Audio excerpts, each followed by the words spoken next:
Hello there, everybody. Welcome to Seekers Chronicles, Paranormal Historians. Welcome Tonight, back. yeah, we got a great show for you. I'm going to well, we all had something this weekend. I just want to share some of the stuff that we did too, because we do other things besides the podcast. So let's talk about what we did this weekend. We had a good time. Okay. You guys could come in anytime you guys want. Yeah, good evening, everyone. Yeah, we did. We had a paranormal psychic fair event in Boonton, New Jersey. We were one of the vendors. Each one of us came, and it was called the Hollow Beyond the Veil Bazaar. And it was a really wonderful Sunday afternoon. It was a beautiful day.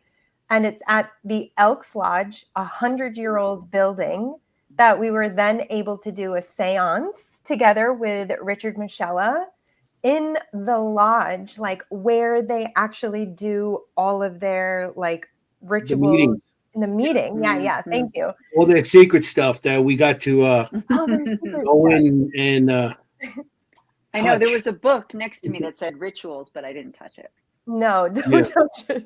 You know, there were seats with those big. There was these like kind of medals or something. The jewels. They call them the jewels. Yeah, I was like, I didn't want to touch that because I don't want. Right. I feel if you're going to touch, you're going to evaporate or something. You know. There are a lot of rules. Yeah, we learned a lot about the elks, about the rules, about the guards outside the door, inside the door. A lot of things we learned, and we had some great people. Yeah, and we were giving lectures. Kim gave a lecture. Anthony gave a lecture, and they were excellent. People really enjoyed them. I guess I helped you give a lecture. Yes, we did it together, so we had a good time. And we did. It was really good. It was the first annual, so we love supporting new events. Mm-hmm. Yep. Yeah, so new places. You know, everyone who watches this show knows we love new places. Yeah, we had our friends there, Richard Michella and Bobby Gallo. Yes, two awesome people. I mean, they had their. Richard invited us into actually when he was giving his lecture. He invited us to be part of it, so that was awesome. You know, to be part of that. It makes sense. We're always together. And I met 9 Lives Paranormal. Yes. Mm-hmm. And Empty Casket Paranormal, which I hadn't met them either. So that was great. And Father Evil, Kyle, my husband, has a fabulous photo with Father Evil. I've seen that, yeah. And it was really nice. It was a smaller event, but sometimes those are even better. So I think everybody who came in really had a good experience. Yeah. Mm-hmm. I hope so. Yeah. You know, the only experience I remember that night is that 2.5 hour ride home, sitting actually it was supposed to be like 50 minutes, and sitting on the George Washington Bridge before I even got to the bridge, I sat an hour. What else is new? I'm like, it's terrible. Yeah. So that's the only thing, but. That's what haunted me more than anything else. I could deal with ghosts, but I can't deal with traffic. Tell you. Jenny, he avoids New Jersey like the plague. He skipped right over New Jersey and got a place in PA. I know. Yeah. I know. And the PA place was closer to me, closer to where we just left from the Hollow. It was closer to there than going back to Queens. Yeah. Going back to Queens, I'm like. You should have gone to Pennsylvania, yeah. I wish I could put the car in autopilot and went in the back seat and slept.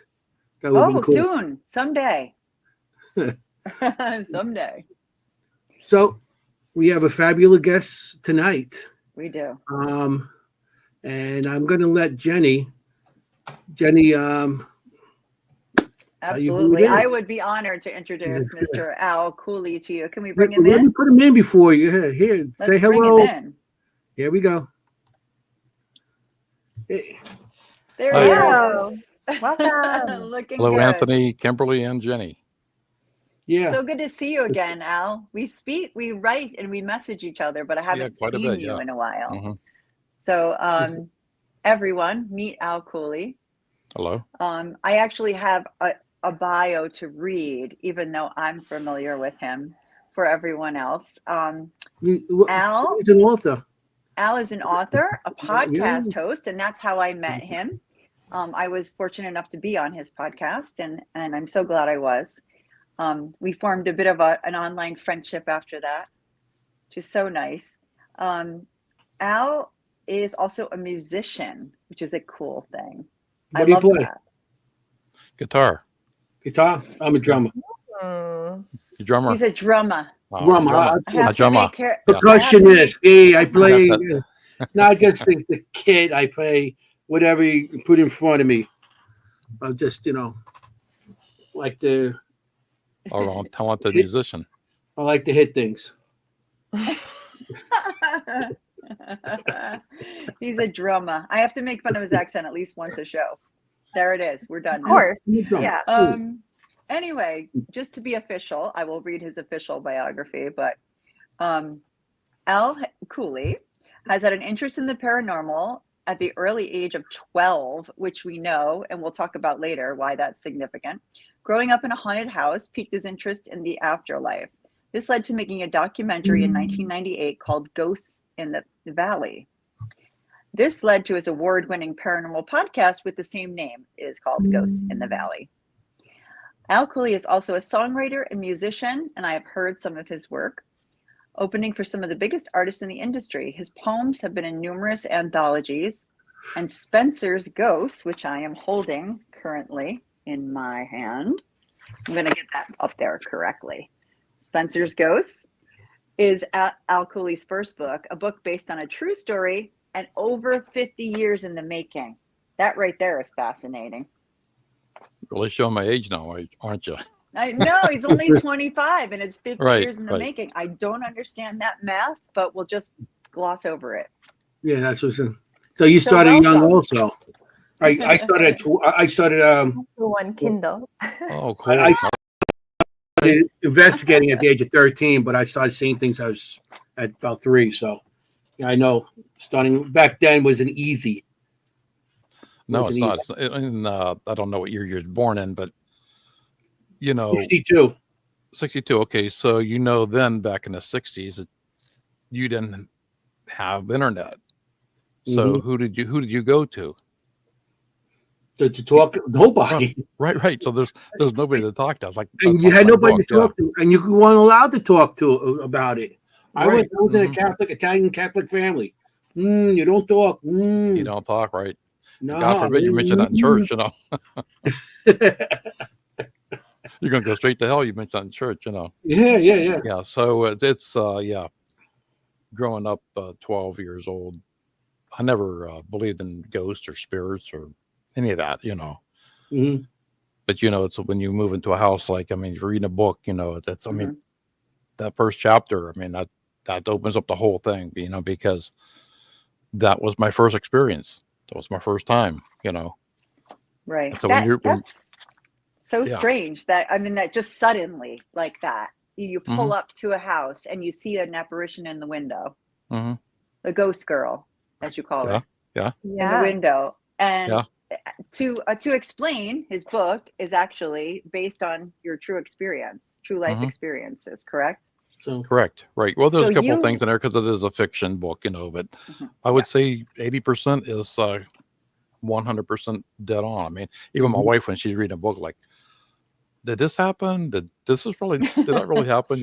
I'm like, yes, it did. The parts of probably you think it did happen, didn't happen. The parts that you think that didn't happen, did happen. So, it's, I don't know. I've been wanting to write this book for a long time. And I kept thinking, I've had a couple, that's why it's called Spencer's Ghost, The Guardian. A lot of people pass over the Guardian part, but the Guardian is like, I felt like I have a guardian angel because, not just once, not just in that book. It's happened numerous times, and even in the book and outside of that book. So I just say the Guardian, because I don't know how far you got into the book or. I'm done. Oh, okay. Because there's a chapter in there about me being. I'm not yet. Okay. So, but there's parts in there where I'm shot at, And me and my friends, and how we survived that is a freaking miracle. I mean, because I remember right before that shooting, that's when we seen that shadow figure move in front of us. And not just me, but my two friends that were in the garage with me, so we all witnessed it, and so, it's just so one thing after another, growing up during those 4 years. It starts out when I was 12 years old. Right. I think I stopped when I was 16. We moved out at 16. And speaking of not being able to talk about it, I mean, your mother not only doesn't believe you in the book. No. Lee's mother, I should say it's about Lee Spencer. Yeah. Lee's mother did not believe Lee. Lee's mother did not believe him. Not only didn't believe him, but punished him. Punished me for talking about ghosts. I mean, you're talking crazy. You're embarrassing me. Good Anthony. No, I relate. Right. So, I mean, I thank God I had my Grandma Pearl in the book, because she was my number one. And that's not true, man. I mean, I think back on that, and she was the one I could go to and sit down and tell her anything and not be labeled crazy. Thank goodness. Right, and that's my mother's mother, so why did my mother get that part, so and then people that did see the same stuff that I seen, plus more violent stuff happened to them in the house. So if they went to my mother and says, "You've got to get out of here before somebody gets hurt or killed," so she would just come back on me saying, "I'm feeding these people a bunch of nonsense," and right. And so it's always my fault. So if I would say, "No, don't say nothing to her," because I seemed like I was reading that book back. I was like, I think I was grounded like half my life, So what was the first experience that you experienced? That at 12 you experienced it? What was the very first experience? Well, that was 12. That was the first day, driving up that driveway, and the book explains it perfectly. With the pouring down rain, it was a picture setting, with the rain, the thunderstorm, the lightning, and you're looking at my dad smoking in the car. Well, becomes my dad, because my mom's boyfriend at the start out, and the car was filled up with smoke, from I'm trying to get the window down just a little bit so I can breathe. And it was through that window I could actually see her in the upper front window of the house. The way I was sitting, I would probably be the only one who could see her. And when I said that, my mom was like, because they were just there the night before and they locked up and nobody's been there since then. So how could she be in that house? And I mean, I can understand her point of view. Now you can. I can now, right? So when I went up the stairs, because keep in mind it's an old home, wooden floors. There's nothing in the bedrooms, plastered walls, And so when you talk, you hear that echo, kind of like bounces off the walls. Sure. So I just went like, "Hello," with like an echo, and just playing around because I love that sound. Like I was in the Alps, Especially being a musician, you love that in the background, that that ambience sound, and when you play. So when she answered back, she answered back with that echo. And I'm thinking, okay, my sister came up the steps, because she's about the same age as me. And I turned around and I would look in each room, there's nobody come up the stairs with me. So I said again, hello. She answered back again, hello. I'm like, okay. So I went downstairs and I didn't want to say nothing again because I just got chewed out in the car for making up something, So Tommy in the book, he told me to go downstairs and change the light bulb. Well, I'm thinking to myself, great, I'm down in this dark basement and I'm already scared, Yeah. I'm falling off. I'm changing the light bulb, and I remember falling straight back, and the hand grabbed two hands grabbed one on my thigh and upper part to keep me from falling. So I thought Tommy came downstairs, and I said, well, thanks, Tom. I looked down, there's nobody down there. No one there. Yeah. So that's when I ran like crazy up this thing. That's all day one. So day one. If that gives anybody like a whole setup of how the rest of the days go. That's day one in this house. Exactly. And nothing before that. And then day one is everything you can imagine. Right. Can you imagine? I'm 12 years old. So I'm like, I would love to. No, it's went to speak at a few conferences and places I've been to. People ask me that same question.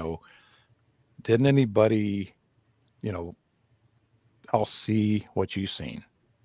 I said, not then, no. So I was like on my own, and later on in the book, my sister and I, she's seen it, and yeah, we got into a little argument because I'm saying I named the ghost girl Alice, Right. So my sister, I kept telling her, she's about 10 years old, and around that age. And when my sister seen her, she was like maybe 21 years old. Right. So she's not seeing the same person I'm seeing. So I said, you gotta get this right. It's just no, right. no, that's who I seen. So yeah, that was like the first week, and it just went downhill from there. Yeah, it does. Yeah. Yeah. And when you first saw Alice and your sister, based on the character Cheryl, correct? Right. Right.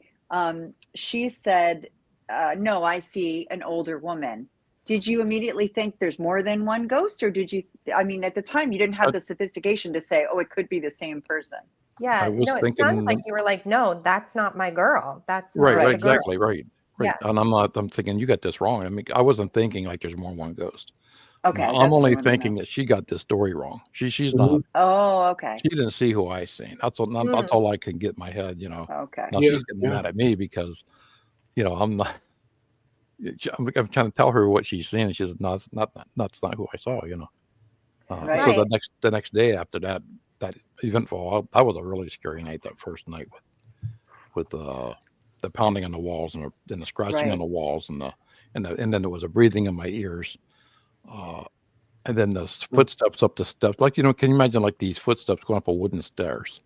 Somebody with hard shoes on going up a wooden step. That's what it sounded like. But actually, it wasn't that at all, So when I seen the light go past my door, after those footsteps, after that breathing, after that pounding, my sister seen it because she was standing in her doorway. So that's when my sister seen her. So that's when she says who she thought. She said, well, I told her just don't say nothing to mom and dad because the next morning I'm gonna be in trouble. But she just lost herself and told them what she saw, and I got blamed again, But you are in trouble throughout. I'm this always book. in trouble. Yeah, it's quite a coming of age adventure of trouble. It really is. It's very Stand By Me. Yes, very with adventure, but it was just like every chapter was adventure with that too, which I loved. So along those lines, Jenny, I have a question with that. Al, is so your sister sees it as a younger woman, and then your younger brother sees it as a nurse. So do you nurse? Oh, I'm gonna forget. Nancy? Nurse Jane. Jane, thank you. Yeah. So do you think the nurse is the same one that your sister was seeing? Do you feel like it's all three different? No, I think the nurse Jane was Alice. That's what I think, looking back on it. But it could be, because if she was a nurse, she had to be older. But I'm thinking back then, it was Alice. I'm thinking back on it now. Yeah, it could have been the older one. And I found out there was more than one ghost later on in the book as you're reading. Right. Yeah, because spirits can come to you at different ages, wherever they feel that you could relate to more than.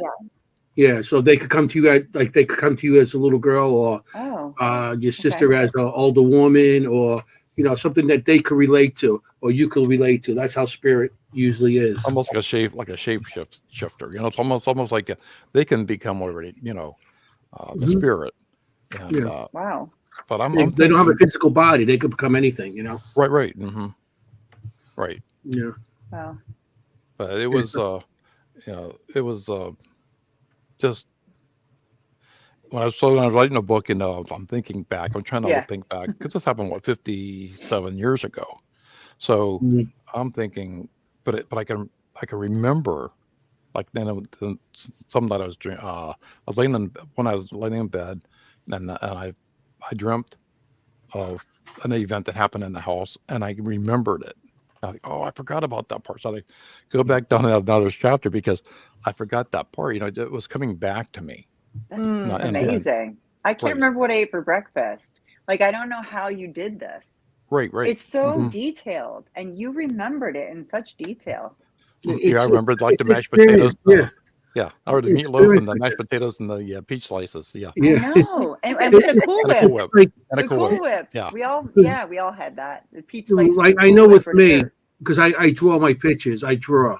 I do I'm a para artist, and well, things like people like, oh, how do you remember back then? And I could sit here and just remember. All of a sudden, it just out of nowhere, like, oh, now you remember. And then I start drawing it, and I draw with detail and everything. People go, how do you remember the detail? It's just there. Mhm. It's just there. It's like you just put it in the back of your mind because those experiences back then, you were scared and you didn't understand, and everything just goes in the back of your mind, like you're hiding it so you don't be afraid. Now you're not there no more, so everything just comes back out. It's just emptying out. It's like, oh wow, yeah, and then you put it on ink, or I put it in my my drawings, and you can put it on paper as a story. So that's how I feel. Things that happened back then, you were so scared and you just hid it, and now it's coming back out. It's coming out now. You know. Mhm. It's like the one part of the book. I'm thinking, and it brings me to a question of today. For all my guests I have on the show, I have to ask this question. Because it blows my mind. When we jumped the train and we were going to, not far from my house, we were just going to go like 25 miles. And our train went the opposite direction. So next 6 hours we're in New York. So but we got off the train. Here you're in Ohio. We should tell everyone. I left in Ohio. Yeah. And it was we're going to go to Kent State. We had the Kent State riots in 1970. It's in trains. We used to do the same thing. Right. So I'm heading back to we went back to New York. We went the other way.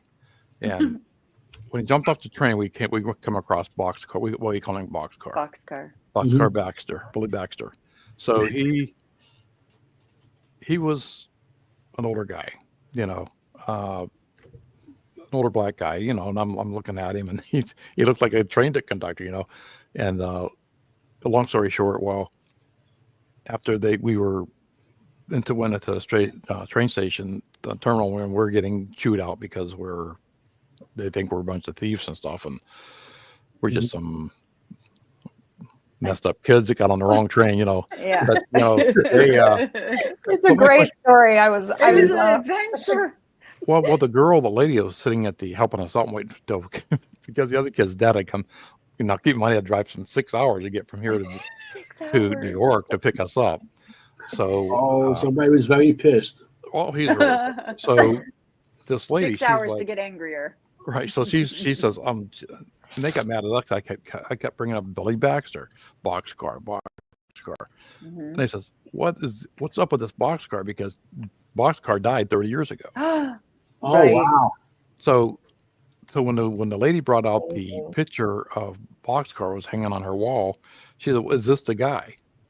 And I says, yeah, that's him, but not that young, So if he died when he was like 30 years old, he would have been 60 when I seen him, which what he looked like. So one of two things here: either he didn't die, and he didn't hang out.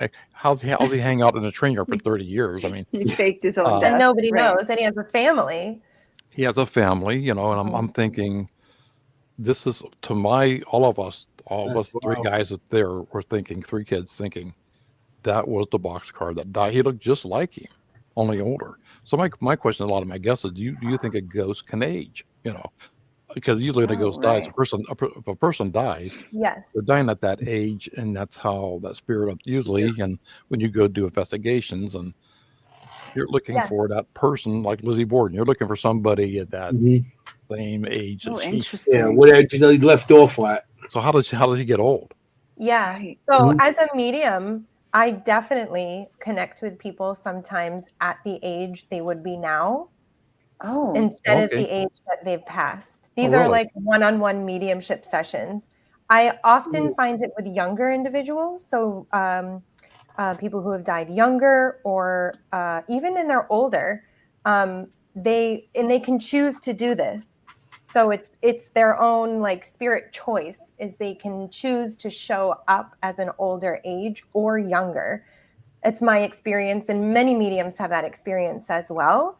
The other thing too on that is my own grandmother, when she comes through for mediumship readings, so say somebody's doing a reading for me, she always shows up younger.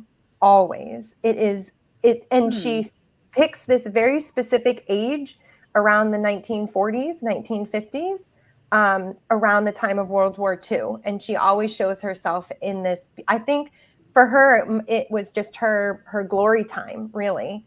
And that's how she chooses to show up. But like the rest of the evidence matches up with my grandmother. Like I can understand all of this information you're bringing forward, but just not the age, how she's appearing. So yes, in my experience, I do believe they can show up as different ages than when they pass. I think it's less common, but they can. Yeah. I'm glad you said that, because I had no idea. One of probably 50, 60 people I talked to says no. But, but I'm thinking to myself, this guy looks just like that picture. I mean, I know it's him because they said when he died in the train yard back in 1930, that all they found was his boot with his foot in it. So. Wow. And they're saying back then, I don't know how the DNA and stuff worked back then, if there was any. There wasn't any back then. But they're saying that was Billy, and I don't know. It's just I always just that part also really bothered me, because we did so much stuff, that just being on that train, back then when trains traveled on the tracks. I mean, I don't know how you guys in New Jersey, right? I'm in Queens. I'm in New York. You're in New York? Okay. So, I mean, back then, that trains and through here would travel like 65, 70 mile an hour. A freight train. So, we're on that train. We're not going slow. And that's a train that's walking. I mean, you're going 70 miles an hour. You're talking about they can have like 100 cars on there, too. They got like 100 cars on that thing. Right. Yeah. Right. The place I grew up in, Glendale, we had freight trains that used to go past it all the time. And we used to jump on the trains and, jump on them and ride them to distance and jump off, and we used to dare each other. Well, we had two friends that did that over here in Queens, and they ended up in Philadelphia. And so their parents weren't too happy. Yeah, their parents weren't too happy. Oh my gosh, it's so dangerous. It is a dangerous, jumping on that train of all of our the one buddy, excuse me, his dad worked at that train yard, so. He knew he had the itinerary for where we were going. So, but he didn't really check it out. We're going to Kent. You went to Kent. You went to Kent. Right. Yeah. Oh, wow. Wrong way. Yeah. No. Like, that shit just don't happen, But what is that phone call like? I'm 6 hours away in New York. Can you come get me? Well, that's another thing. When we got in that car, he's like, we weren't allowed to talk. I mean, from if you imagine 6 hours back, I mean, he's really pissed. Total silence. I mean, and then we didn't know when we got back because it took us all night to get home, and we thought we were going home, and no, we were going back to the school because everybody's out looking for us, and we were being charged for truancy and. And to make the phone call back then, you needed a quarter? Right. A quarter, right? You needed some money. Yeah. And thank God for that lady that was the secretary that worked at the train yard, because she's the one that made the phone call. She's the one that brought us sandwiches. Yeah. Yeah. Right. Hello, that 90-pound phone. Yeah, and you only had like a minute to talk, because you're long distance. Oh my God. Come and get me. Put another quarter in. It's like I'm telling you, it's very Stand By Me, this book. It really is. The adventures that you have at that age. Yeah. It's when the editors were doing the book, and they were trying to tell me, because who are you targeting the book to? That was the number one question. Who's your audience? I was thinking about it. I was like, I don't know anybody that likes haunted stories, and no, you have to have an audience. So I says Nate came up with young adult. And I said, okay, that's cool, because I was 12 years old, seen through the eyes of Lee Spencer from 12 years old to 16. Okay, that's cool, But I've had just recently people who were 75 years old Of course. and older saying they enjoyed the book, because I took them back. Like the one guy was telling me at the went to a book signing last weekend, and he's saying, "Oh yeah, he jumped the train." So he liked that part because it took him back. Like it really did take him back to jumping that train. That goes back to our era. Kids nowadays. Yeah. Kids like to do. I mean, what we couldn't do it on the video game. Yeah, we couldn't do video games or Snapchat or TikTok. We didn't have none of that. Well, at least we had to talk about it, so that's a good old days. Right. Well, I also loved that too. Like, so even though your mom was really like not open to this, you still found your people to talk to. Right. Like you still found that support. Thanks to my and grandma. A lot of and your friends, like your friends were support. Not each one had their own level of support, but yeah, it was still so nice to see you finding that support around you. And like I could feel that search of like, will you trust me? Will you believe me? Like, will you think? And as a medium myself, like I've definitely experienced that as well of like, how is this going to go? But I felt that in the book, and I really loved that you looked for that support and you found it. Like you did find it even through the struggle. I was blessed that way, because my friend Joseph in the book, he's my best friend. He's still my best friend today. We're still playing a band together. So that's so cool. Amazing. And I just gave him he just got the book like a week ago, and he was telling me, he was asking me, who's this one character? So, oh, come on, man. You know who this is. I'm not like my girlfriend. Like who's Trisha Collins? That was my girlfriend. Right. But that's not her real name. So he couldn't figure that out. I says, I only had one girlfriend, man. It was her. His memory is not as good as yours, Al. That's for sure. No. And but, also, Tommy is. That's another thing, because it never happened with him the whole time we were friends. Right. And he was at the house. It never happened. So, and there was like you probably know this, Anthony. All of you really, that ghost spirits pick and choose who they want to connect with. Oh yes, yes. So I've always said this before. If you go on to a paranormal investigation, you can sit there all night and not get nothing. Or it'll pick not you three, but it'll pick that other person in the room. That's right. Yes. Well, I also felt like the spirit had such a respect for you that it would automatically respect who you respected, which would have been your best friend and would have been your girlfriend. So it really was like almost an extension in that way. They're very related to your energy. That's spirit. They relate to something that reminds maybe of their past life, and that's what they attach to. Your energy of maybe reminds them of something of theirs when they were alive, maybe a friend or just themselves. So I feel that's a reason too, because I always have children and animals coming to me. I always have that, a lot of children and animals when I'm places. So, and I associate with them. Do you use like any trigger items? Well, I just got some by accident. In the background. You had to ask that. You had to ask that. Thanks a lot, Al. We were friends. I put a bid on these dolls, and I actually did it as a joke, and I won them. And so I figured that'd be great trigger objects. But yes, I do believe in trigger objects. Music boxes. I got the old Crank music boxes, and music. That's a big thing with us also. We play music. So yes, Jenny, she loses her marbles every place she goes. I do. I have marbles. Marbles. Everybody knows marbles. Yeah.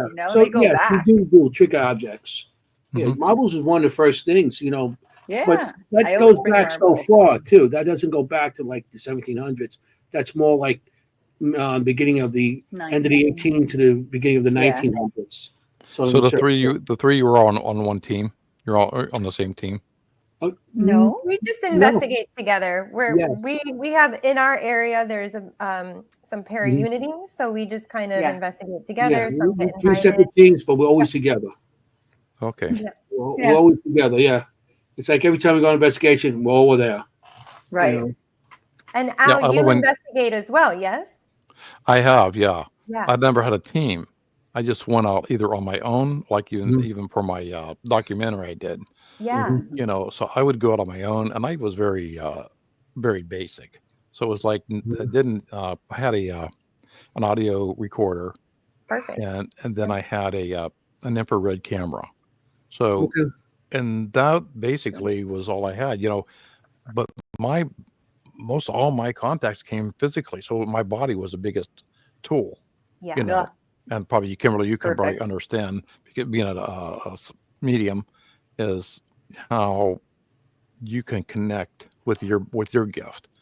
You know, I never claimed to be an empath or a medium or psychic or anything, but I think maybe I am sort of an empath because I can sense. You know, I just went to a house last year. I could sense, as soon as I got there, I could sense it. You know, and then as soon as I went in the house, you know, it was that same feeling I had when I was 12 years old, and I haven't had this for 50 years. So and I've been in haunted places before, but have that feeling, you know. And then, you know, as yourself, you know, most of the places you go as you investigate, probably 9 times out of 10 or a little less is it's not haunted. You know, it's something else. So you want to rule out everything to make sure it's not an entity. You know, especially now he's speaking my language. I'm not, and not a everybody wants to use that word demon.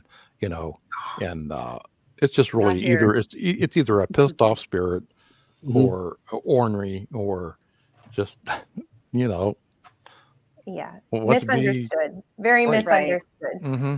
Exactly. Sometimes you go locations and have too.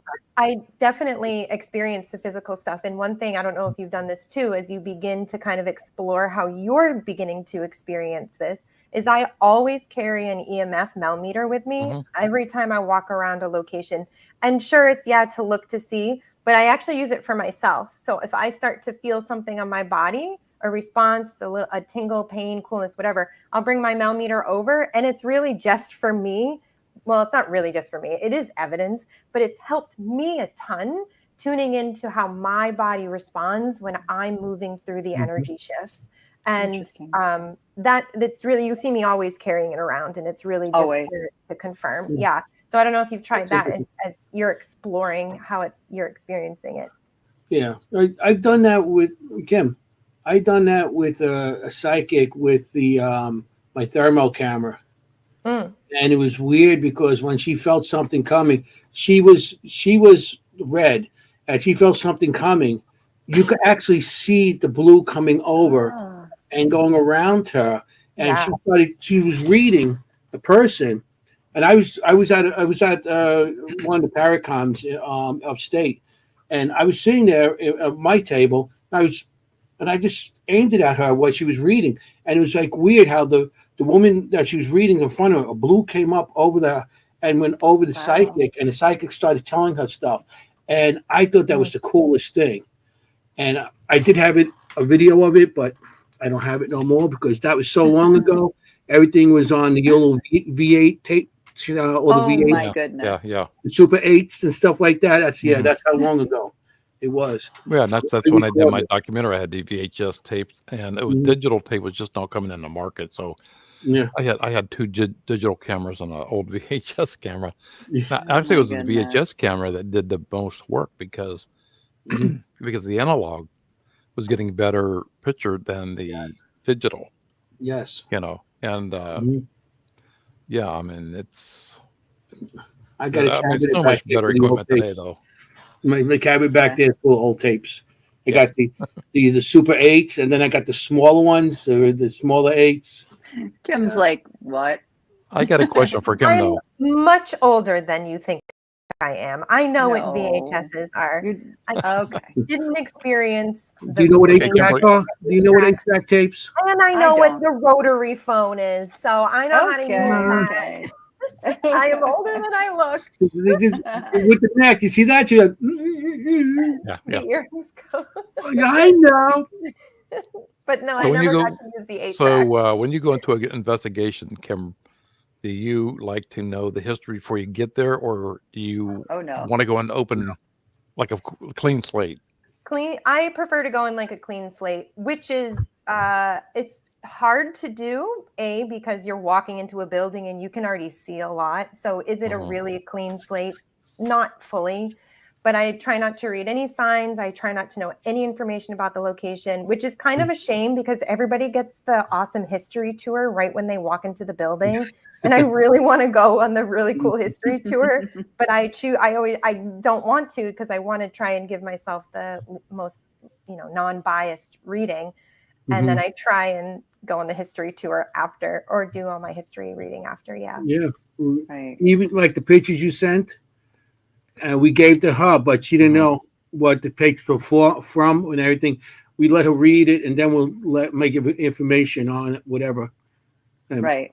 So she has no idea what was sent to her, and she does all the reading. She's awesome. So yeah, she read a couple of your pictures tonight, or the location. So yeah, right, and she'll record it.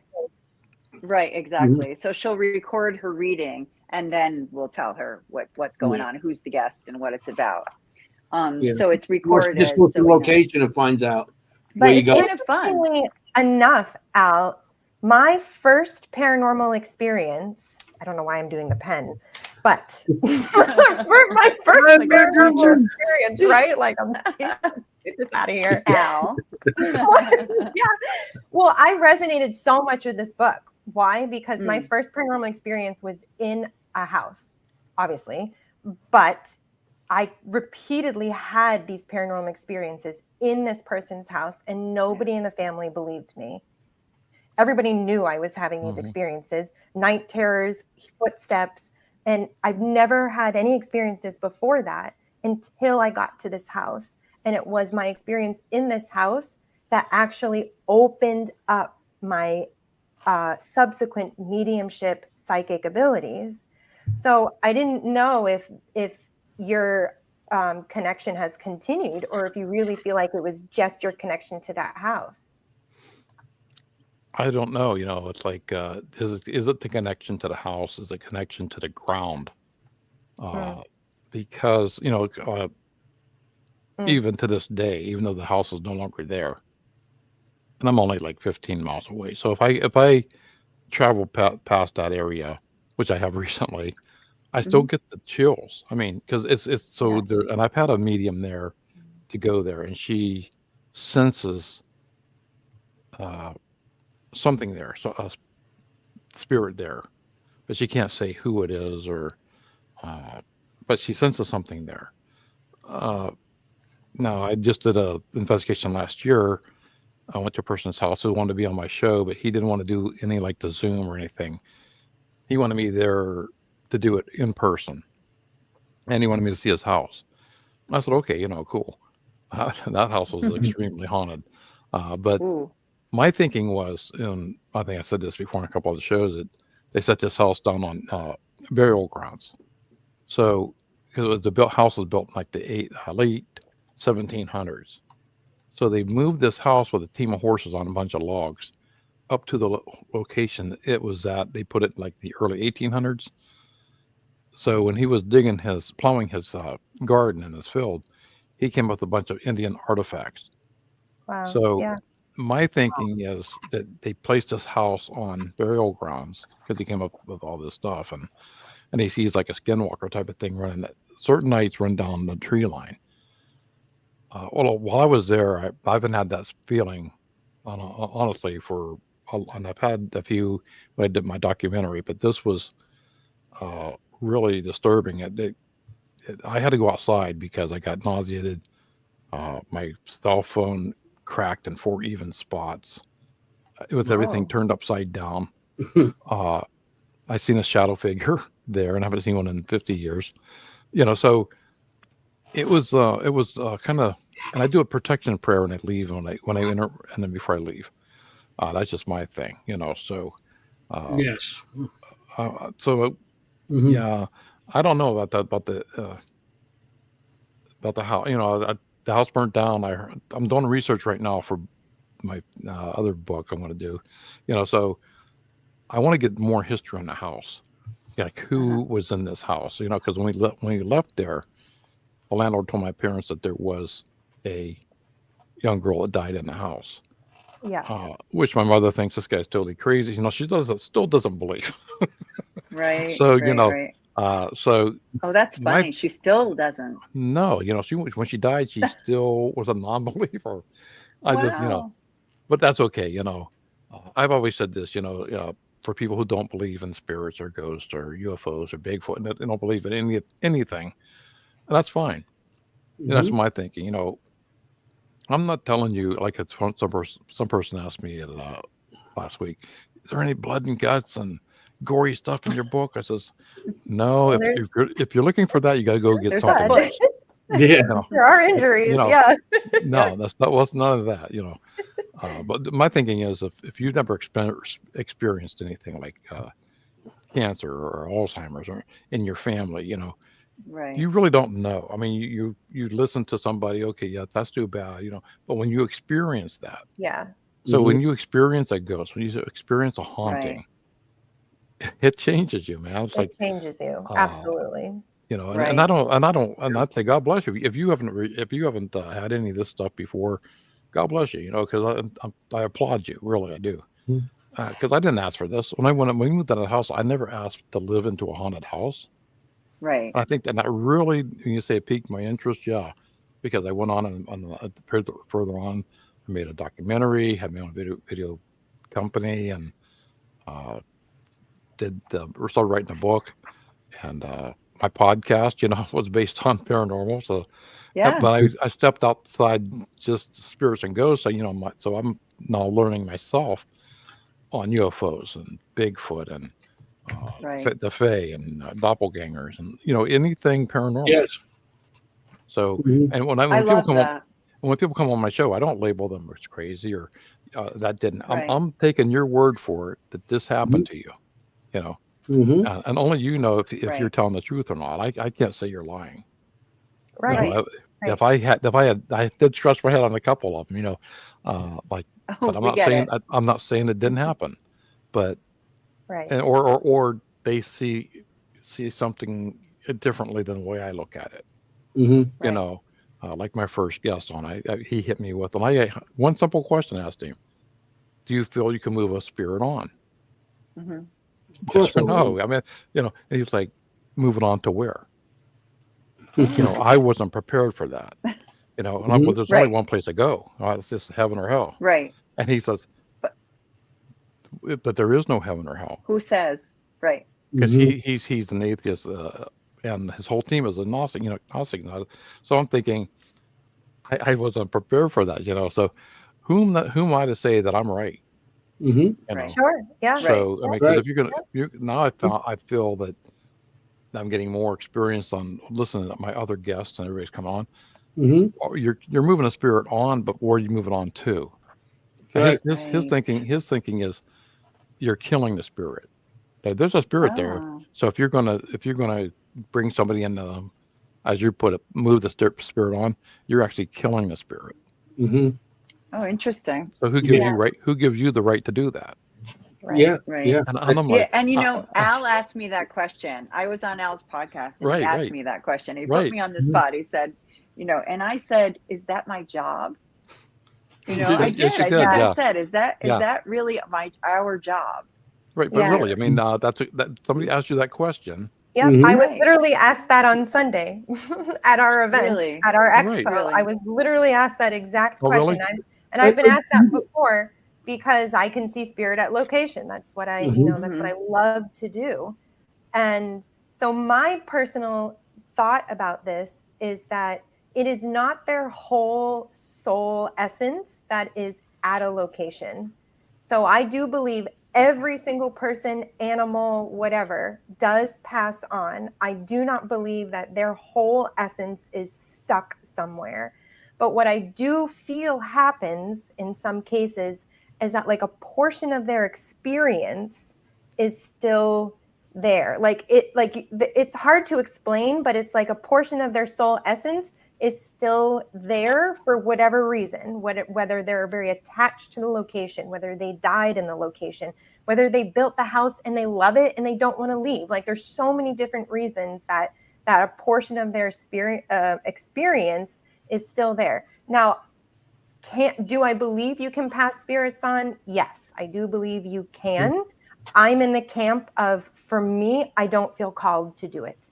I don't believe that is for me. And some people do feel like it's their calling to clean up, as sometimes some people say. Right. But for me, I don't feel like that's my calling. And I don't think there is a right or a wrong about it at all. It's, if you're feeling called to it, then you can help. If you don't, then that's not for you to do. So you don't think it's your job either, pretty much. It's like I said. I feel like it's my job. It doesn't feel like it's my job. It's not my calling. It's not why I'm here. Right. Right. Yeah. But it may be why somebody else is here. I do believe that some people feel really called to do this, and that there are some spirits who may want that, but they're still sovereign and they can choose not to. I don't believe that you can like twirl them up and then they're just gone. Force them to go. Right. Well, the whole thing is there's other religions. So we believe in heaven and hell because Catholics and, but there's other religions that don't believe in heaven and hell. They believe in some kind of paradise that they go to. Every religion has their own ending and where they're going to go. All right. So as a Catholic, and we're going to go cross somebody over, or we're going to cross them over. But how about if the person's not Catholic? Right. Where are you crossing them to? Yeah. Plus, you're Catholic. I mean, you have purgatory. So purgatory. That's what. Purgatory. That sense of you're still here. I mean, and how long does purgatory last? That's right. You don't know. Different. I had Bishop Long on my show, and he had mentioned about. I had a question like, I always thought the Catholics didn't believe in cremation, and he says, no, that's not true. I mean, you can cremate, but make sure you have all the ashes together. Oh. And I don't separate it. Yes. In other words, you don't give your brother to have your mom's ashes in his necklace, and your sister has some, and you give the other some to your other brother. If she's got it all over the place, I mean, it's kind of, I don't want me to make a joke out of it, but it kind of makes sense, because I was in the Erie Cemetery in Erie, PA, and I had this question, like, if the cemetery is founded in 1850, okay, but you have headstones there that are 1825. So where did these come from? It was founded in 1850. It was not there. So I could tell you something about that. Reinterred a lot of times. They move them from right. They move them. And if you didn't bring the whole, like say Uncle Chester's whole body, he's missing a finger, or a foot, or a hand. Yeah, I got you. Or a foot. And according to a lot of these people that work the grounds crew at the cemetery, I was talking to one of them. He said that most of the sites that are active are the sites that they moved the other body in. Interesting. Yes. So that's really true. Yeah, that's a myth. I mean, people tell me all the time. I grew up, and they know, I grew up around 9 cemeteries as a kid. And, the cemeteries that were back then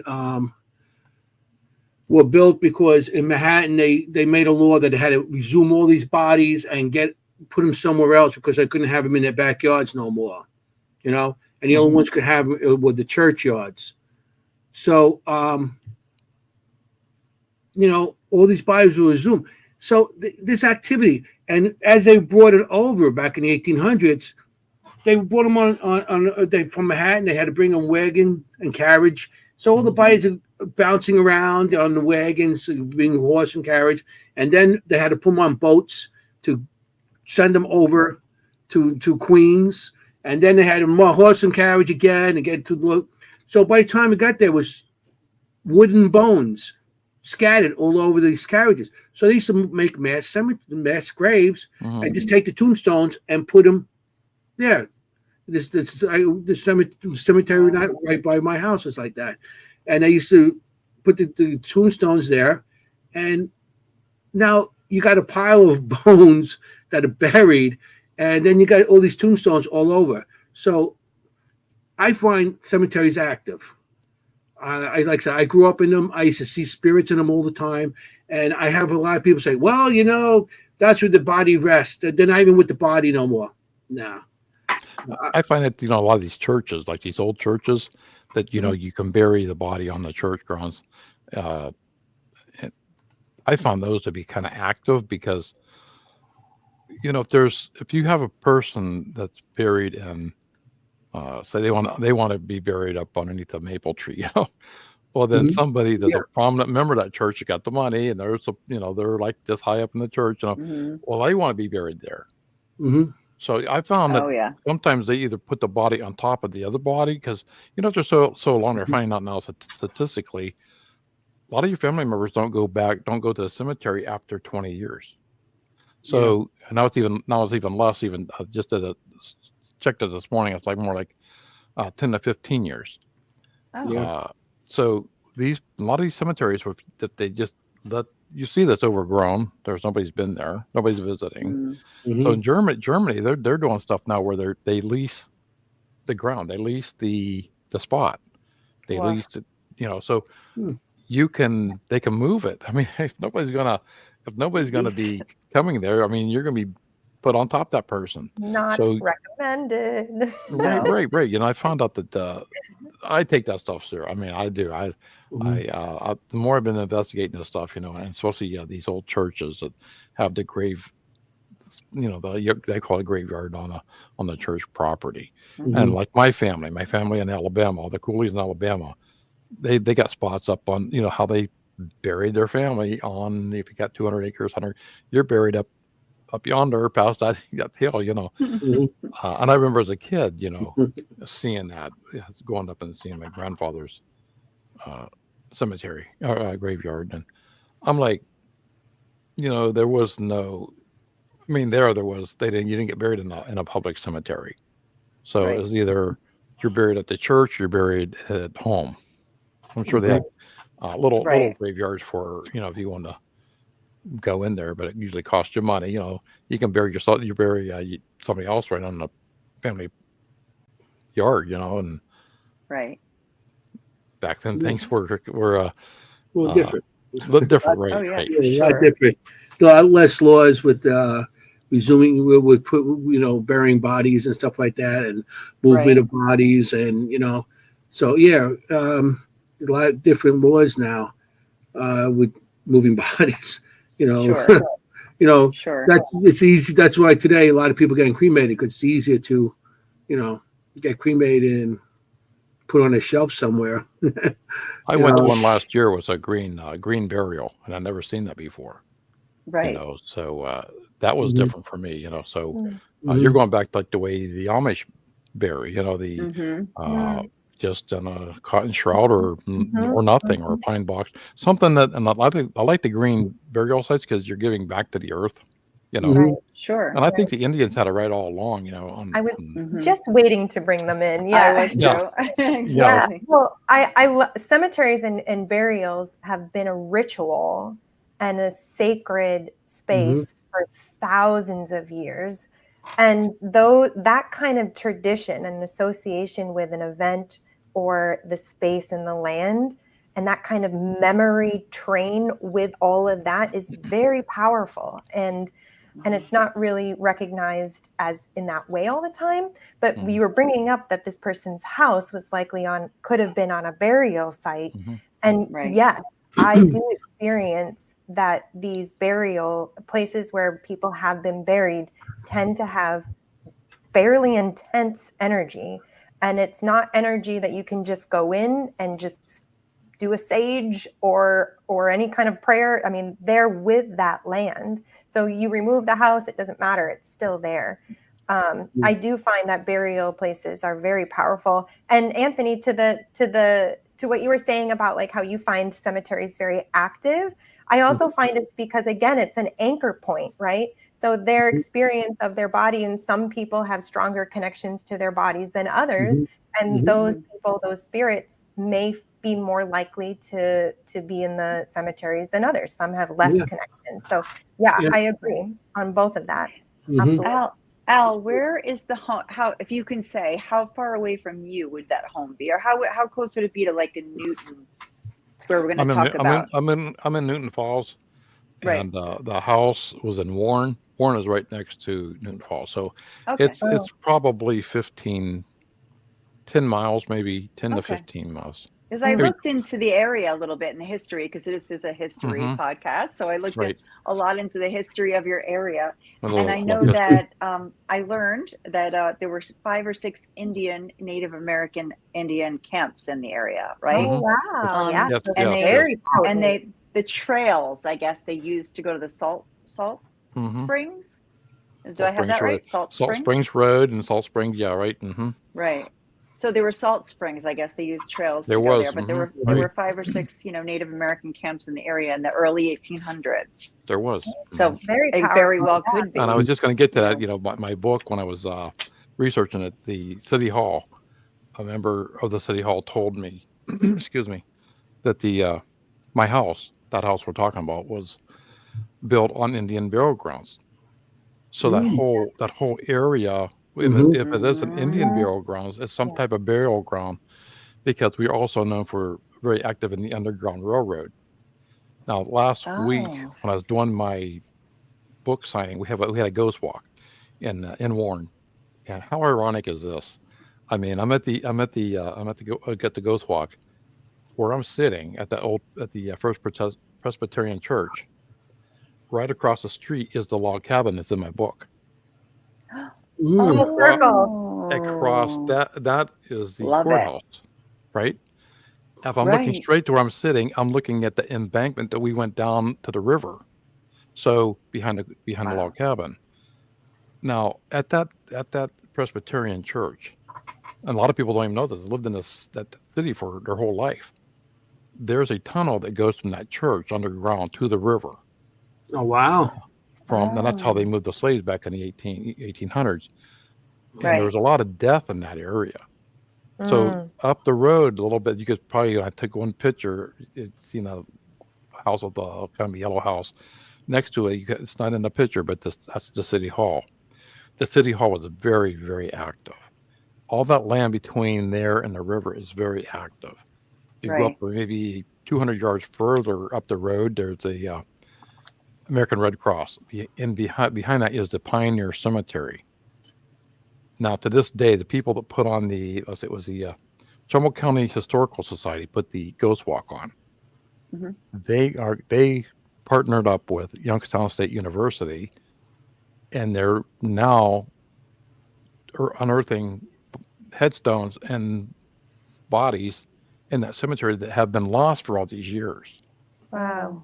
So if they're not, like I said before, if you just don't go visit it get overgrown, land erosion, and they get lost, the cemetery. Yes. Right. So they're bringing in this ground penetrating radar to try to find these headstones and give these people proper burial.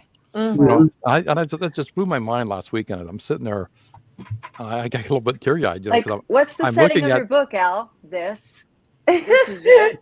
Right. Yep. I use my hands a lot. Sorry. Yep. Right here. Yeah. So nobody uses hands here. Hey.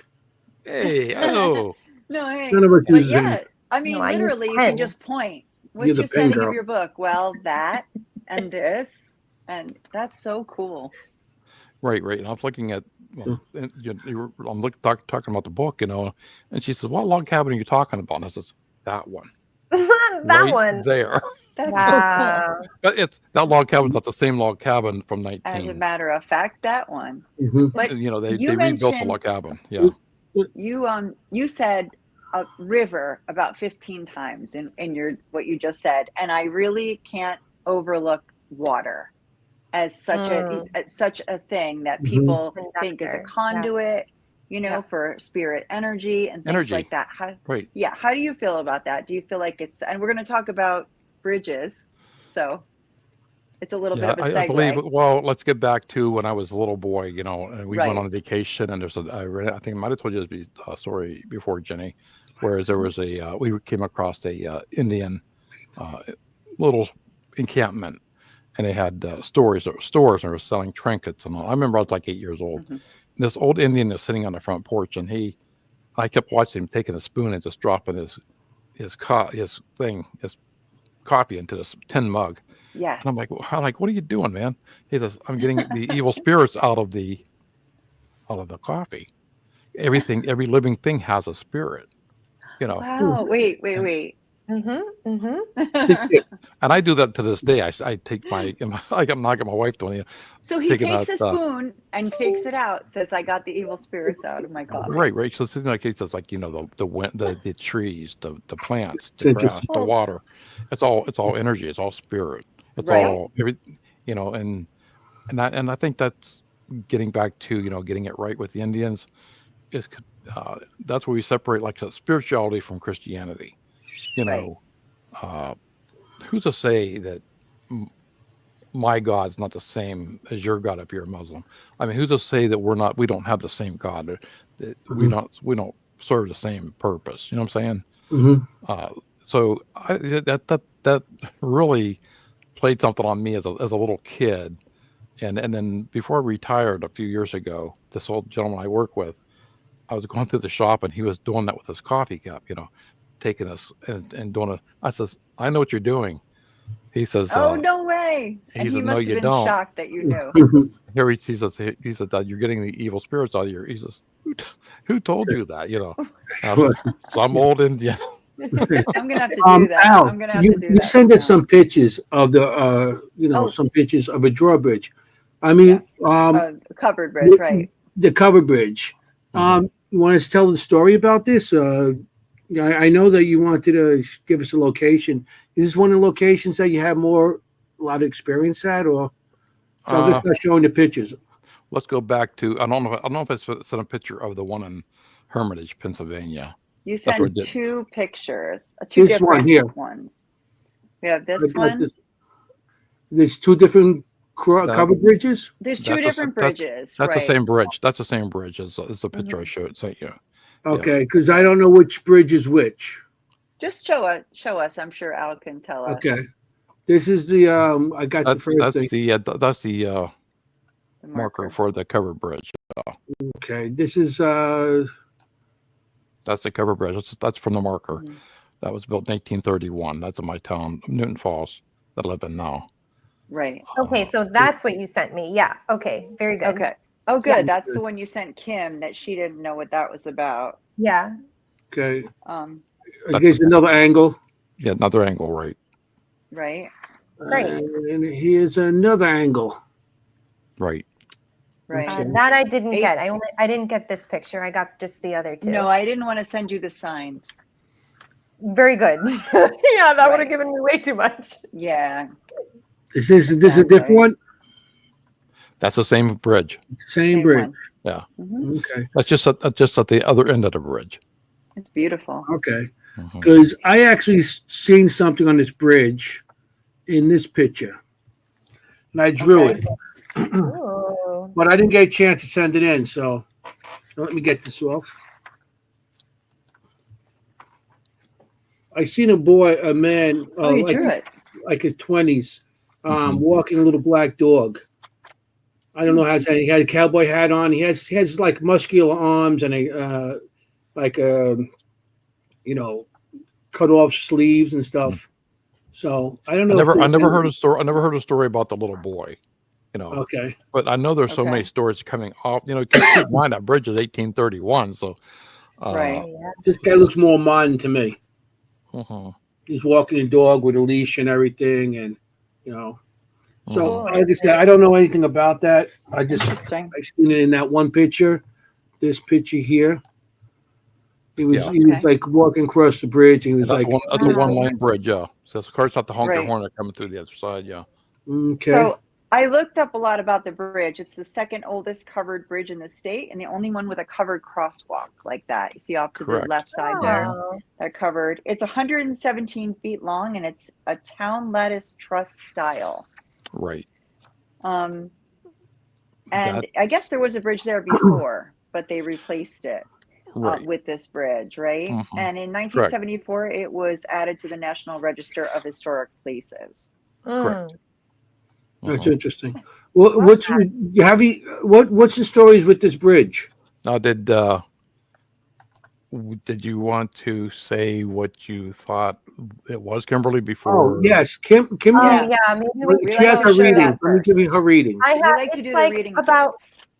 5 minutes, but it's in 3 different clips. So why don't we do one clip in each? Okay. Yeah. Yeah. And now the Ohio. And I'm assuming this is the order. So, okay, here we go. I'm assuming this is the order. I'm going to go first. One. There's none of them say one. One is first. Okay. There's no one. There's no we got two. it all figured out here. No, there's no number 1 on it. Okay. There's no. It just has episode 3, White Cover Bridge. Okay. Does it say Amish? No, this say nothing. Does it say the okay, size? you might have made it too long. No, I did it in 3, and they were labeled. Okay. I'm gonna. This is one with your beginning, I think. Okay. All right.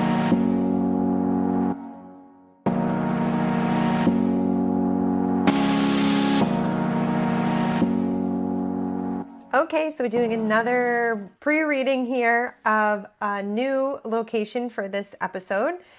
And for our guest here, this is the picture. I was spent 2 different pictures. This is a white covered bridge here, a white bridge over water. I keep feeling some kind of connection to Connecticut. And at the same time, I'm seeing Amish carriages going over this with horses.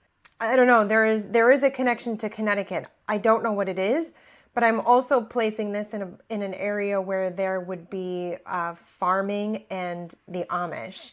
So it might be very close to Pennsylvania as well. I don't know why those two are not making sense. Maybe in the history that does make sense. To Amish milk, they're saying like milk. Amish milk, so I don't know if there's a milk stand nearby or you can get raw milk. They're even saying that. So Amish milk and carts going up and down this. Well, that's interesting because we have a big farming community around here, and because we're a village. I mean, I wish I knew more about Newton Falls. I mean, I've known Newton Falls my whole life, but I've never had the history of Newton Falls because I grew up in Warren. But what I do know about Newton Falls, I'll have to go back and research this. But I think you're right on Connecticut. I think that the guy Newton that came in that was named after Newton Falls is from Connecticut. I think so. Wow. I don't know why that's coming to me, but I don't know why really cool. I shouldn't be surprised. I shouldn't be surprised, Kim. Being from Pennsylvania, we're only like maybe 40 miles away from PA. So right. We're the county next to Pennsylvania. So. Gotcha. So cool. How do you pronounce the name of the river that it crosses? Mahoning. That's the same river that's behind the log cabin in Warren. Oh. Okay. So when you read about the river that we went down and is this the river you're talking about? Yes. There's a lot of bridges. A lot of covered bridges. A lot of bridges in the area. A lot of bridges. Actually, there's like three in Newton Falls alone. So right, exactly. I studied the history of Newton Falls, and my gosh, it's bridge after bridge, and bridge gets replaced with concrete because the railroad that goes over our roads is overhead. So you're going under that bridge for the railroad. Right. So and there's probably 3 or 4 of those. So there's a lot of bridges. Yeah. That's so cool. So cool. Yeah. A lot of bridges that got progressively bigger, or they started as just a log bridge and then became a covered bridge, then became a concrete bridge, that kind of thing. Mm-hmm. There were, you had ice and floods and tornadoes there and everything. I didn't know that. A huge tornado in 1985 was massive. Yep. Yes. And it was an F5.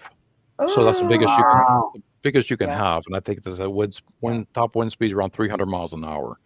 So when that sucker came through this area, and it started in Ravenna, which is our big camp up the road. It started there, and it moved through Newton Falls, through Lordstown, through Warren, Niles.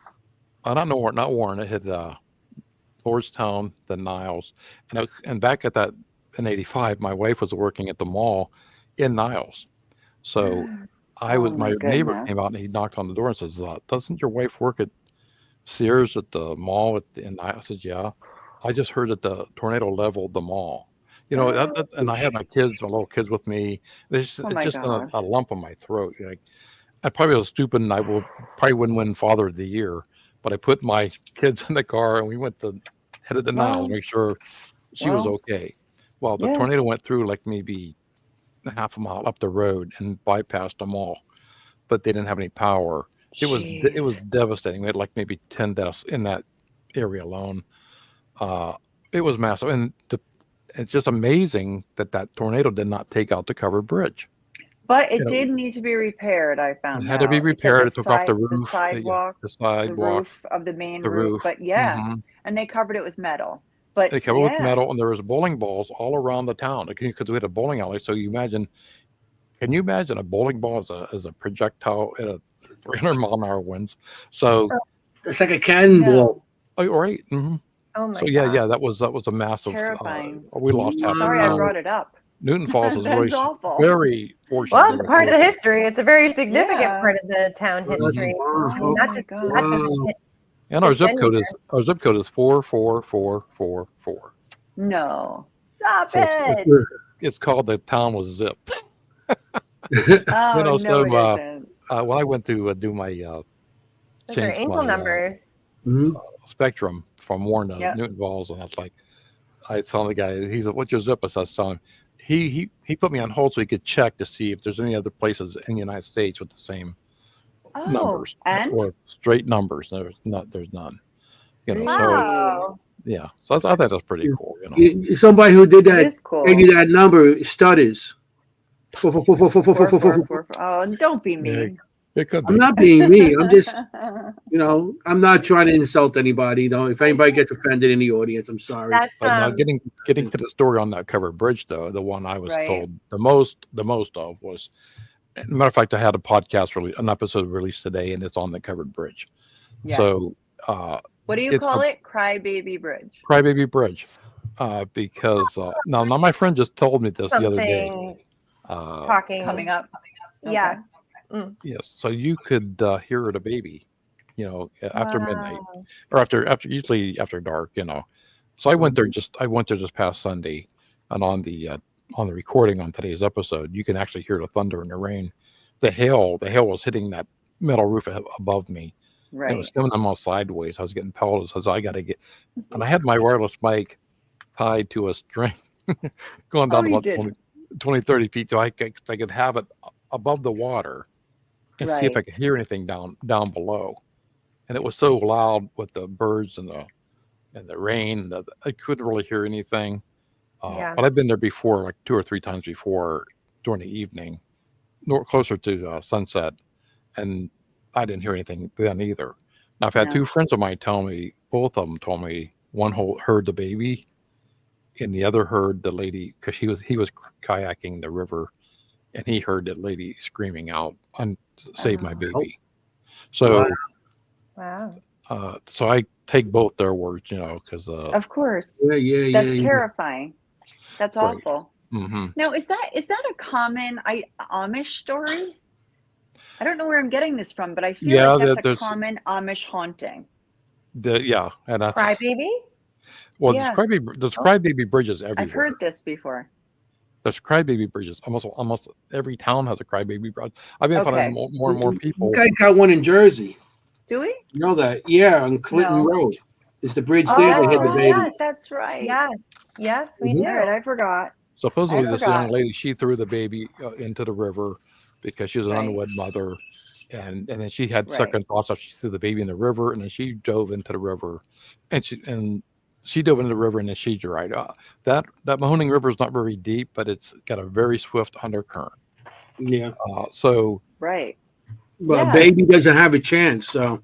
No, and they say the best spot to hear that baby crying would be where I stood Sunday. Was in the middle of that walkway, crosswalk. And it's that's where I was standing. I didn't hear it. I haven't heard it yet. So. We're going to be talking about a road trip, girls. Microphone. Ladies, we're going to be doing a road trip. We got to go visit Al. No kidding. goes to some investigations over there. Seriously. Now the one that happened, the other bridge I sent you was in the Hermit. That's one I did my documentary on. Was the Hermitage Bridge on Hogback Road. So it's a Hogback Bridge. Now then again, this is back in 1996, 98. I can't remember. This was 96, 98. I was there, and it was more of a wooden bridge. Okay. Now they've redone that bridge since then. Now, I've had my friends there. I've taken my friends there because I know what I witnessed on that bridge. So when I was doing the documentary, I hired some actors out of a modeling agency in Youngstown, and the young girl had to play the bridge because the story is a young girl comes underneath the bridge and she's holding a lantern on the bridge, and she gets in the back seat after you get out of the car. And you take your keys out of the car, and you're supposed to, and they get back into the car, and your car won't start. And then the girl's in the back, and the girl's in the back seat of your car. Oh, that's boy. That's a story. No, we did that, and nothing. So it's like a ritual, like Bloody Mary, Bloody Mary, Bloody Mary. Exactly. Like you have to go through it. Okay. The girl the actress Watch, something comes behind me.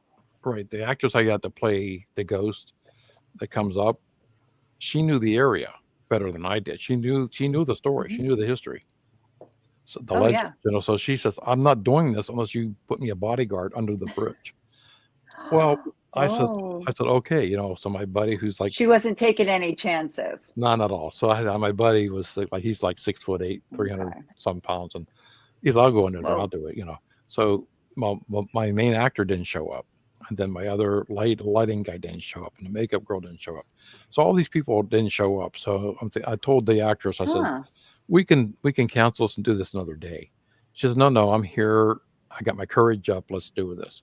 I said, look. So I told my friend Art, who was the bodyguard, I says, can you play the part of Pepper Jones, because he doesn't have a talking role. All he does is get out of the car and I can do that. So, but the problem is, now when I went up the road with my other guy and the driver and Art, I had to take him with me. I forget why. He had to go up with me. Oh, he drove the car. That's right. The other guy didn't show up. So it's just me and Art and a girl. I had seven guys supposed to be there. And there's 3. So I left her there by herself. So she's only there for maybe a minute, because we just went up the hill and turn around and come back down. I'm filming coming down. So she's just standing there like in the middle of the bridge, on the bridge. And she was petrified, So I got there. She lost it. We got her in the car and took her out of there. And she said she was petrified, and she wouldn't say what happened. She couldn't tell me what happened. Oh, so, no. So I said, she saw something. She did. So I told Art, and I told, just take her up the hill, calm her down. I'm going to get some more footage under the bridge. So I'm a true investigator. Right. I'm going in. I'm down under the bridge myself, and I'm thinking there's nothing down here. I've been there before. Right. It's, like, I don't know if I believe the story, and all of a sudden I hear like a growling, but I don't see anything. So then I get back up on the bridge, and and somehow somebody takes their fist and just pushes you in the back. Mm-hmm. That's what it felt like. It wasn't a muscle spasm. It was like somebody hit me in the back. Wow. And there was nobody there. And then I'm like, oh no, here we go over this. I'm 12 years old again with this. Here we go again. Right. Touched, with you. That's what. Right. Then your ear is flicked. So I basically, like, why aren't they coming back and picking me up? He was under the impression I'm going to walk up this hill and meet him up the top of the hill. So now you're stuck down there. I'm stuck down there, right by myself. And that was at that moment, where I see my body's the biggest tool. Yes, that's how I felt. Like my equipment wasn't picking anything up, but it was me, myself. That girl that played the actress, she was telling me it was so bad. She about peed herself because she was petrified. I felt bad for her. And I'm really lucky I haven't been sued. For all these putting these people in certain positions that they shouldn't have been in. by herself. Now, what happened if she fell off that bridge or Wow. something? What happened to her? It was a bit on me, Yeah. you know. So Yeah. yeah, I was getting those stories. You know, it's an end to me where are they true or not? You know. So when I was Right. walking back up the hill to meet the two of them. Here comes the Hermitage sheriff. Oh I don't my have gosh. a permit. His I whole don't have a life is an permit. adventure. Right. I don't have a Never permit for ends. this for my video and nothing. Just subtly breaking rules all the time. Oh, what do you do? He says, "What are you doing down here?" He Innocently. hold my camera and What are you doing down here? right. I'm trying to get a How do ghost. I explain this? I'm trying to videotape a ghost underneath the bridge. You know. Oh, Yeah. I've Yeah, done you're that. a ghost. You made it done. That's what the hell. Look at the I ghost. just told him. Here this cop is. He's gets out of his car now. He's telling me his whole story. Because he knew the legend. Oh, he's got a story too. But his legend's a little different than what I heard. You know, his was that was during the slave years, and they were lynching. The KKK was lynching a black family in that area under the bridge. They killed everybody but the little girl. Well, the little girl was coming back, you know, and then they found her and they hung her last. Now that's his story. That she's the one that came. She's the one that's coming up on the bridge. Right. So you know you get all these different stories. Sure. So my thinking was it's just not the Legend. stories. It's what I was. Right. Felt, it is legend. Right. Yeah, everything's Right, at that strange. We still got another couple more of those readings by Kim, so I'd like to get to that. And she said, I saw your face light up when he said a few things, so I can't wait to see. Yeah, so this is I'm guessing this is the second one. I hope I have them in order. That's fine. There's no order after that. It's okay. Yeah. Okay, here we go. Very good. So the other thing I want to talk about is seeing two spirits here. I'm seeing the spirit of a father and a daughter. They're taking me to the 1940s and 1950s. I do feel like this was a crash. I do feel like they lost their lives, if not there in the hospital later. I feel like this was a head-on crash. And so what they're making me feel like is that this girl would very much so be seen, as well as this man who would also just be kind of present as well. And these are like full apparitions.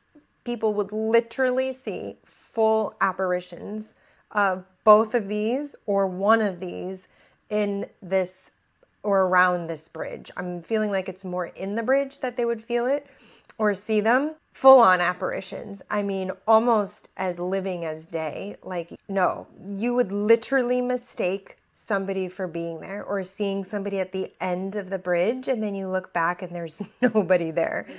I'm also wanting to say that they might hear giggling. This would be the girl. She's around the age of 6, 7, and he's in his 30s, early 30s. It feels like father and daughter. That's interesting because one of the other stories is an Amish family going across the bridge.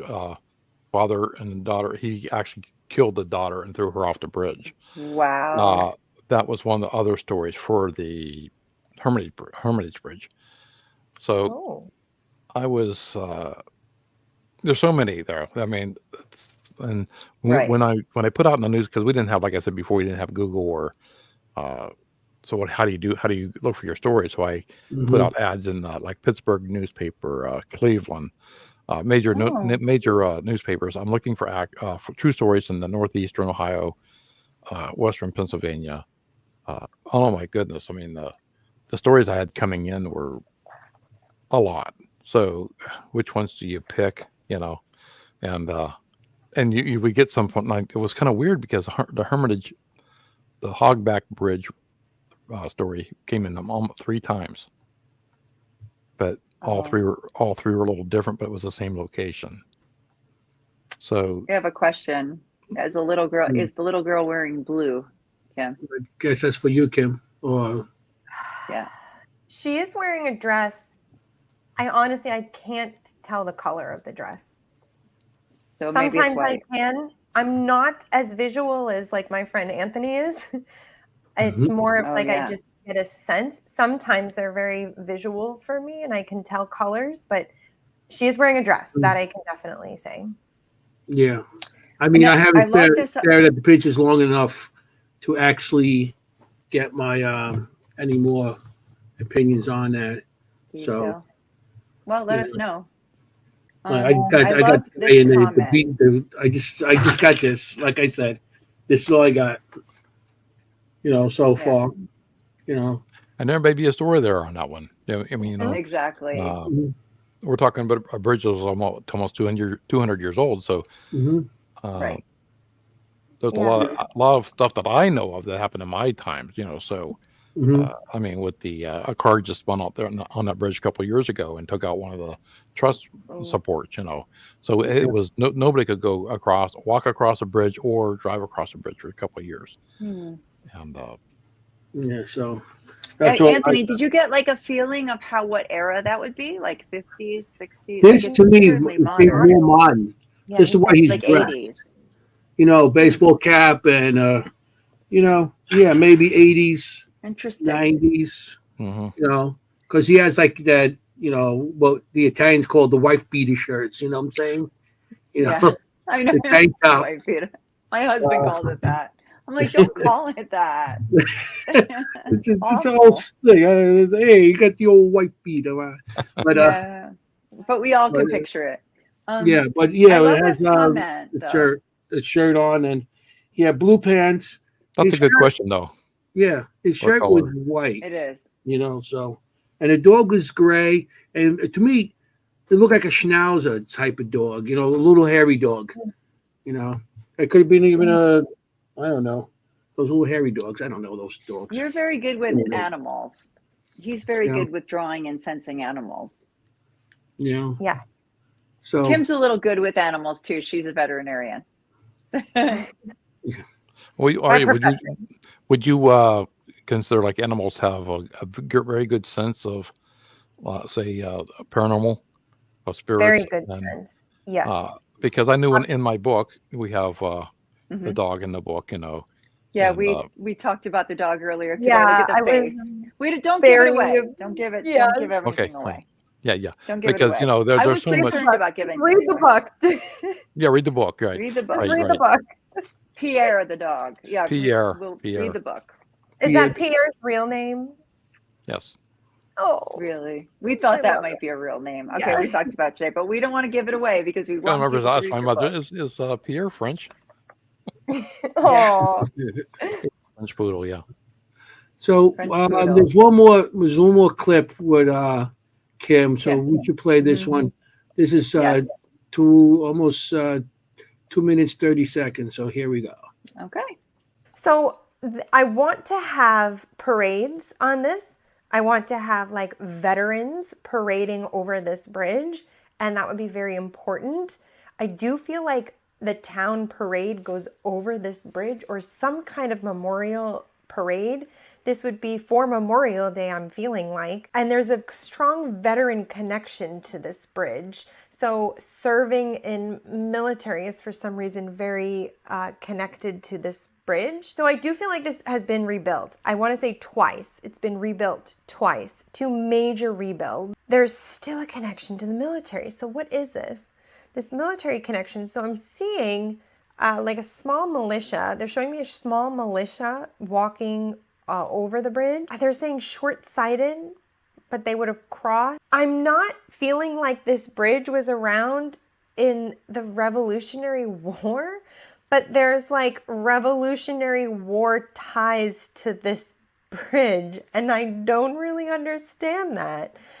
There's Revolutionary War ties to this bridge, and also Civil War ties. They also want to talk about the pennies. So I think people go and like throw pennies. I mean, I know it's a very common thing to do on bridges, but like bringing the pennies.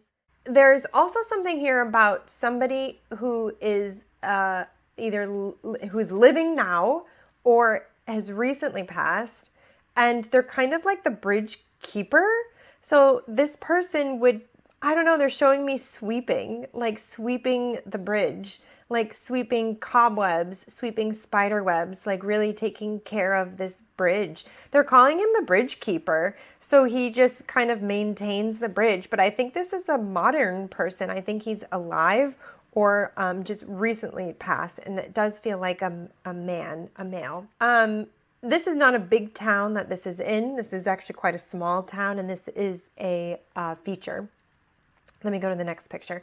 So again, it's the bridge here too, just on the other side. So again, yeah, I'm seeing standing figures at the end of the bridge. Oh, and the other thing I'm seeing here are headlights. So at night, people may see headlights and there's no cars there, but there's definitely 2 headlights at like the other end and there's no car. So I am excited to see what the history actually is for this. You're right on quite a few of those. Many that I looked up in the right. history. I mean, there are parades that go across the bridge.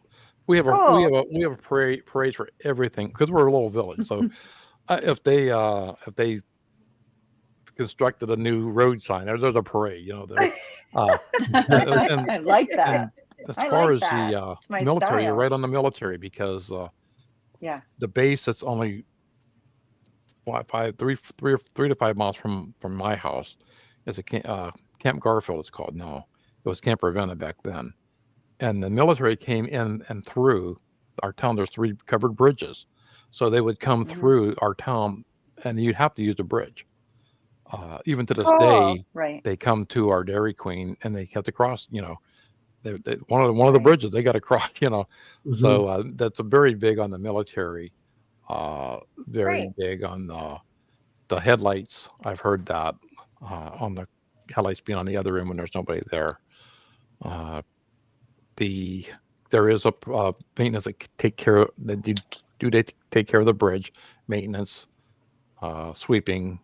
They just sided the bridge, new roof. They have been used to rebuilt. Yeah, probably. If you talk about the bonus trusses, because when they do the truss, they got picked that bridge up. So that's why it took so long, because the Army Corps engineers have to do that. And so the bridge isn't taken care of by Newton Falls; it's taken care of by Trumbull County. So it's and that's why it took so long to fix the bridge, because it's Army Corps that has to come in and do that. There's a lot of history to that bridge. Cars or trucks that think they can do. You've seen the pictures. It gives you the clearance of the bridge. Height, right. And these trucks will try to make it through there, and they're a foot higher than what the opening is. I mean, so we have that. Hopefully that hasn't happened that often recently, but they they get stuck underneath. Like I said, the railroad crossings that go under the bridge, they get stuck there. So they have to either let air all the tires for these trucks to get them back out under. So we are a little village. We probably, if you watch Hallmark movies, we could be like a little Hallmark town. I mean, charming, very charming. I mean, it's a charming town because I'll just give you a short story. I had to get a car battery last year, and I go to it. Everybody, there's McDonald's here, and there's a Domino's and Pizza Hut, but mainly it's all family owned stores. So I go in and get a battery, and it says online. I checked online. Hey, they're open till 5:00. Well, it's like 3:15. I know they're still open. I go there, and the guy's locking his door, and I'm like, "Aren't you open till 5?" He says, "Yeah." Well, you're leaving early. He says, "Yeah." Well, online says you're open till 5. He goes, "Yeah." I says, I'm going, "Well, what's going on?" He goes, "Does the internet tell you that my wife makes the best chili in the state of Ohio?" Oh no! So he was going home to get some chili, And you'll find that most of these stores in this town, they'll say they're open till 9 to 5, but the day they decide to close the day, they're not there. And I know. Al that owns Tiger Den Pizza, and Pam that owns Broad Street, Antique. Oh, nice. So all these stores are. I go to Zip Lube, that's get Zip Lube. So then the Zip thing again. Yeah, right. And you feel, when we moved here, I said, my wife said, there's no Walmart, there's no big stores, and so my friend says, well, you're right. You're literally moving in the middle of nowhere, but the middle of everywhere. So, if you travel 15 miles this way, you're going to go to Warren. You go 15 miles this way, you're going to go to Austintown. These are all bigger cities that have Walmarts and, Okay. bigger stores, So, but we're a small community. And so I get excited when I found out about the Crybaby Bridge. I says, I can't be the same bridge I'm talking about, And, so, and I think if you listen to that video, that episode today, podcast. Yeah, right. It was that was kind of eerie, because I left early in the morning. So you tell your whole story of that in your podcast. I did, and podcast. there was no rain. It was on my way there, and all of a sudden this huge thunderstorm rolls in. It must have been creepy. Right, and here I am trying to listen to a baby or something, and it was. Maybe you weren't meant to hear that, baby. Yeah, it's hard doing EVPs and filming outdoors. It's hard. For the paranormal, a lot of times the investigation, we're like, we need it quiet. We need it perfectly quiet. Yeah. And in reality, 90% of everything is not quiet. If you plan one of the tools, it doesn't happen that way. Yeah. One of the tools we use a lot is Jenny has what's called a DR60, which is a voice recorder, but it's very good at specifically picking up voices or other, it's very good at filtering out.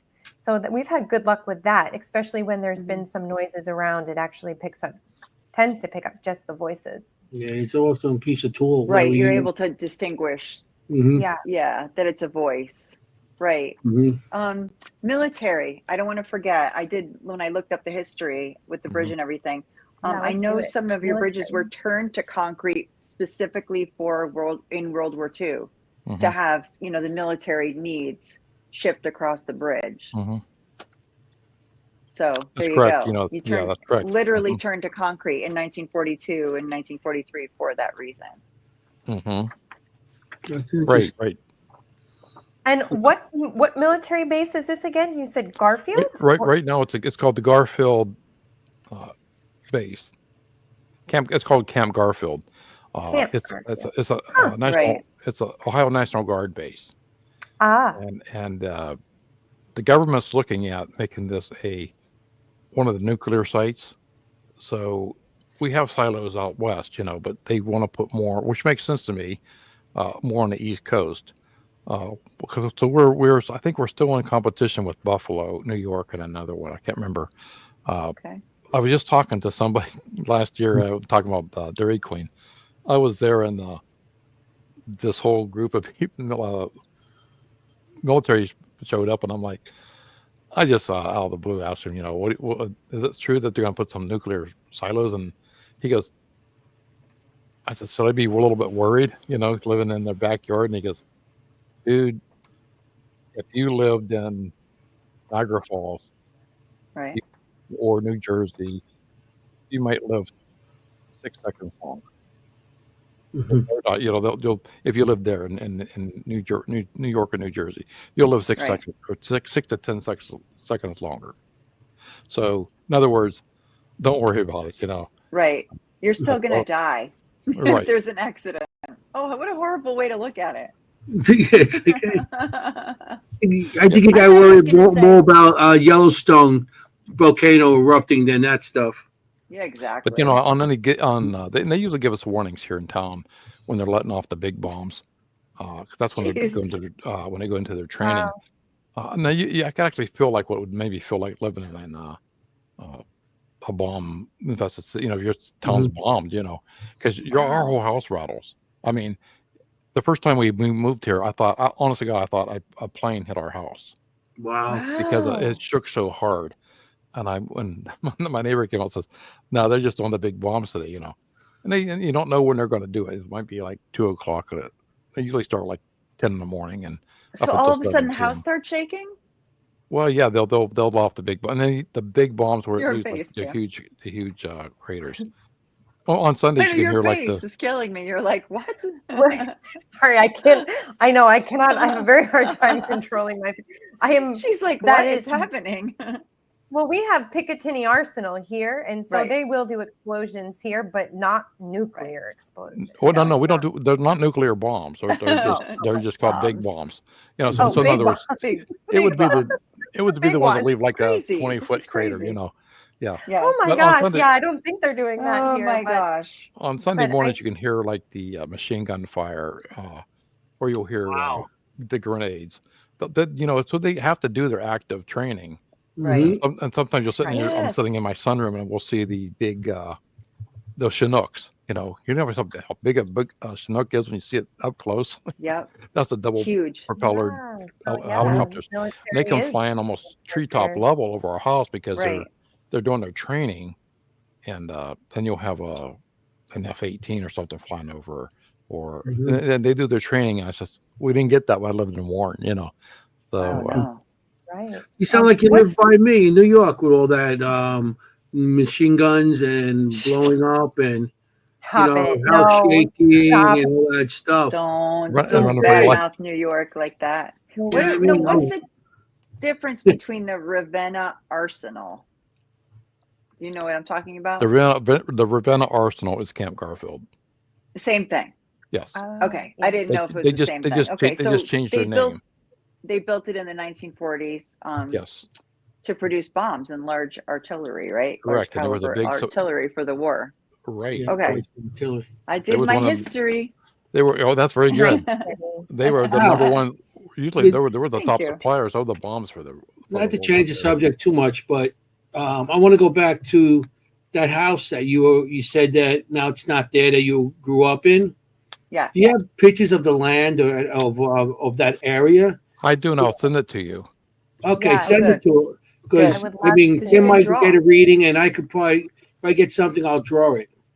I knew I had a picture of the house, and I can't find that picture. So either my brother or my sister may have it. So I'm trying to find. I know I have one picture of the outside of the house. I would It'd love be to see funny, that. you know, Having the read the walking But book. I can't find that freaking picture, you know.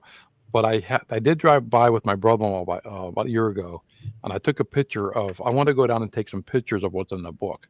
So I took a picture of where the train depot was in Warren that we jumped on that train.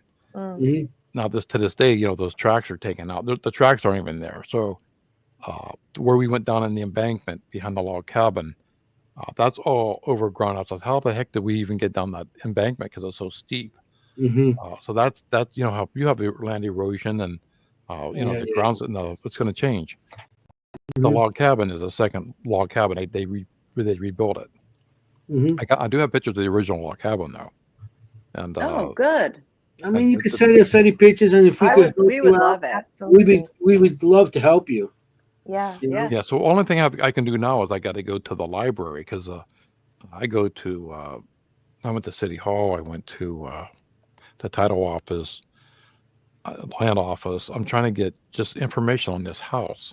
And it's so hard that once a house is gone, so what we're doing now, my wife and I, we're going to the library, and I'm going to the archive, you know, the fish that you do on the computer, and microfiche. Yeah. So I'm going back and trying to get the. Now I'm back to 1924. So I'm just trying to find out if any. I heard, I don't know how true this is, but I heard that when the house burnt down, somebody perished in that house as well. So I'm trying to get more information on the house. So when I do my book 2, because it's picking up from in book 1, it stops in 1971. Right. Book 2 is going to pick You're up in 16 in that right. time. So book 2 is going to pick up in 1985. So that's when good. That's when the tornado. So there is a book 2, everyone. Yeah. Just so you know, there is a book 2. So I have three. Well, 3. They've been building up, but yeah. Oh gosh, did I already forget it? So one thing I wanted to say. So locations, in my experience, if like something happened there, they tend to attract similar things. So if something had happened in that house 100 years ago or however old it is, it may be more likely to have some kind of event beyond that, and it'll kind of almost snowball sometimes, like the energy of a place. The other thing I wanted to say too was, why now? Why write this book now, Al? It was published in 2024. That's a good question. I had a question asked me last week. Why did you wait so long? Why It's an now? obvious question, right? Yeah. Because I have another statement after this too, but yeah. Why now? Because I had when I talk about the guardian, I've had like a guardian angel. Well, last year I had to put my father into we didn't at that time, but I'm taking care of my dad who has Alzheimer's. Okay. My sister and I. So I'm basically living there 3 to 4 days of the week. And my mother died of a rare disease. My bio dad died of Alzheimer's. My wife's father died of Alzheimer's, or So all this is going on, and I'm thinking I got one parent left, and he just can't go die normally, and it just die in your sleep. It has to be like a big production thing. Again, I'm thinking, and I'm really pissed off at God. So I'm driving home and I'm cursing God. I am really blessing, and I'm not that type of person. I'm not a person to like just lose it, and like a mental breakdown. I'm not that person, but I felt like I was that day. I was driving. I'm stopped at this intersection. I'm out in a freaking cornfield on my way home, and I just hold on to the steering wheel, just cursing God, like, damn, And I went. I looked both ways, and I go. There's no car coming, none. I go to take off, and all of a sudden there's a car coming at 70 some miles an hour. I didn't see, and it's probably 15, 20 feet away from me, heading straight towards me. Now I'm thinking to myself, how your life goes in front of you, and my wife, my kids, my grandkids, and I'm thinking, it's done. I'm done. I'm just praying that they'll be okay. And that's what I'm thinking. Next thing you know, I'm holding on to the wheel, and I'm on the side of the road, and he didn't hit me. It's like he veered across the road, hit the stop sign, went down to like a 15-foot ditch. And the reason why I say 75, that's what his speedometer was stuck at when he was in a ditch. Oh my God! And he should have hit me. I mean, honestly, he should have hit me, and I shouldn't be here. And I'm like, that's my guardian angel. I kept thinking I was saved. Here I was blasting God. Now I'm praying to God, like, God help me through. God. Dear God. Well, he was like, I'll show you. Exactly. So why writing a book now? Because I feel like that.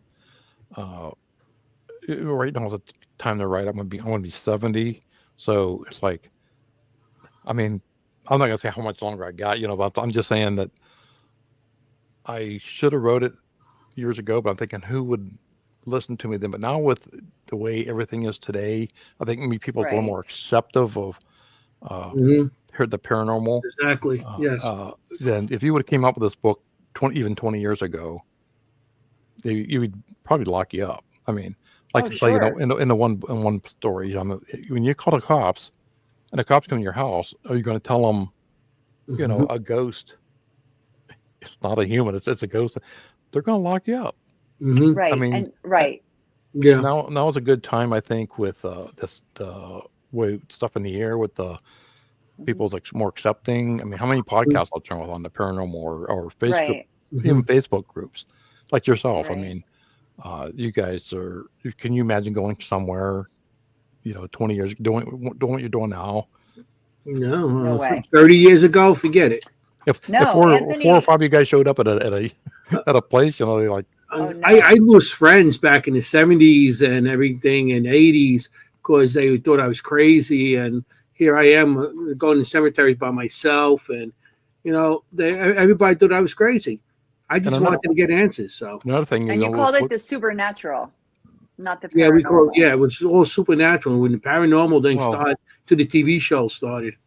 Just like Kimberly, you would have, labeled out there. I mean, because all we had back at that time, like people that do what you do now, were like, they had tarot card readers, and you did the future. You could predict the future, or look at your hand and the line. I remember that, and they were always considered crazy. Now that's more. I see police departments bringing in mediums to help on cases. Sure. Right. So I mean, times have changed, and And again, with I hope, pray to God that I don't get the Alzheimer's or dementia, but I want to remember now what I can remember of the time and try to get as close as I can to the story. Yeah. But that's a lesson for all of us. We got 5 really. minutes. Kim, you want to ask your next question, and then yes. Yeah. And I want to read a quote from your book. Good. Before we go. So I was just going to say, I love that you wrote this now. And when the time is right, and it'll just flow out and it'll be easy and effortless. And you are an excellent storyteller. The story just flows from adventure to adventure. And also, I've found that locations will find us almost. So there does feel like, I love that you're doing a second book. I'm excited for that. I know, me too. Because there's still some stories of this house that want to be told of this land. Yeah. And it wants to come out, and it is, and I think a lot of people are being more receptive to that and finding their muse, and they've definitely found their muse. So thank you for bringing that out. Yeah. And you can find this book on Amazon, correct? Just before we'll do I know we have 4 minutes. So I make sure people know. You can do Amazon, Barnes & Noble, Walmart. There you go. Apple. I'm also Kindle. Yeah. I'm so blessed with the people that are buying this book and supporting me. I'm getting messages every day on, and that touches me, because you have the audio also. And I have it in process. So okay. Good. It's not there yet. Okay. Okay. I want to see how the book was doing, and no, let us know. Anthony's a listener. Definitely. I'm a listener. Hey, I can't read, what I'm saying? That's why I do this. I became an electrician, because I can read, I can tell colors. I could tell different color wires. Don't worry. He's really good at what he does. So I'm going to have to say thank you, Al. Yes. Coming on. This was awesome. We had a great time. You guys want to say anything? Do you have a website, Al? Is there a website that people can find you at? Oh, yeah. AuthorAlCooley.com. Okay. AuthorAlCooley.com. And you can ALCOOLEY. ALCOOLEY.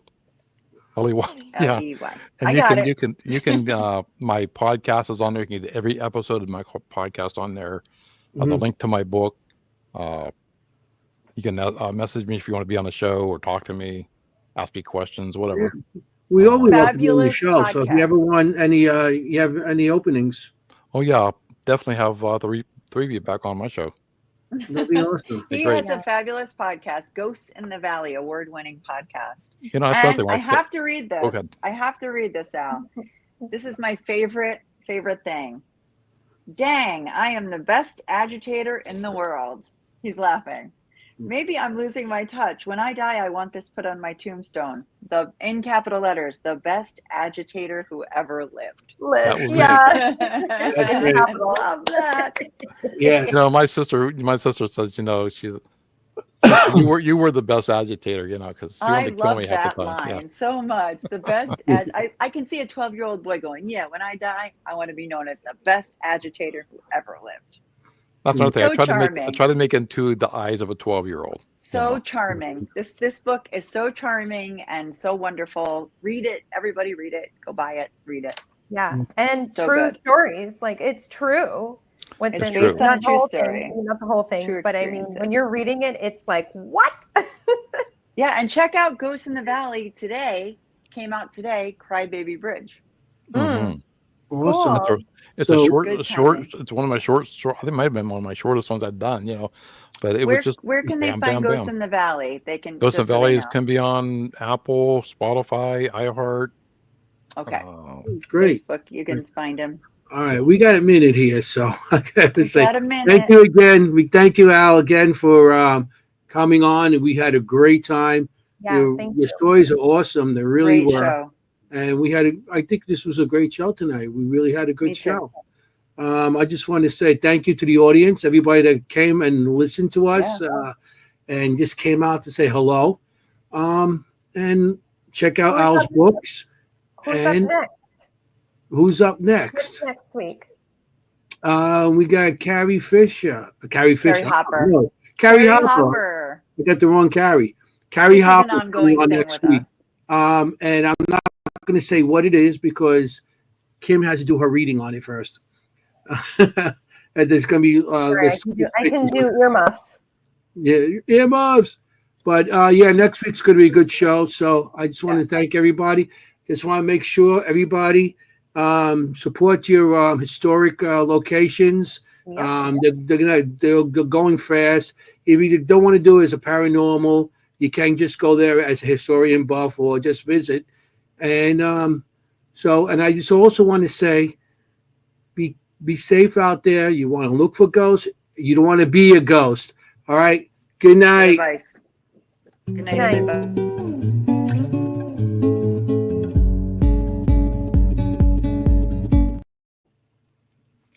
Whoops. Yeah.